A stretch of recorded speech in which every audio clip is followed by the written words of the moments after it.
রাত্রি 10টা, ওদের এখন দিন 10টা। এমনকি এমন একটা দেশ আছে ইউরোপে, নরওয়ে, সূর্যদেব ডোবে না বছরের 9 মাস, 3 মাস একটু ডোবে, বড় জোর 2 ঘন্টা 3 ঘন্টা, এর বেশি না। তাহলে সূর্যদেব কোথায় নেই, কিন্তু এখন তো আমাদের কাছে নেই।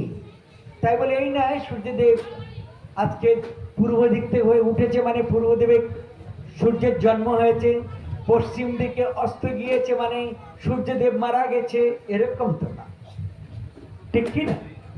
হ্যাঁ, সেই আজকের সেই ভগবানের আজকে শুভ আবির্ভাব থেকে। তো ভগবান যখন এই জগতে এসছেন তখন এই কংস নাম শুনেছে সবাই, ঠিক কি না? কালকের আমি পাঠ করেছিলাম এসে, শ্লোকটা ছিল এটা, যদা যদা হি ধর্মস্য গ্লানির্ভবতি ভারত। মহাভারতে যখন মহাভারত হয়েছিল টিভিতে, তখন এই শ্লোকটা আগে বলতো, সবাই কম বেশি জানে, তাই না? তো এই ধর্মের গ্লানি দেখা দিলে, তো যখন রাজত্ব করছিল কংস, তখন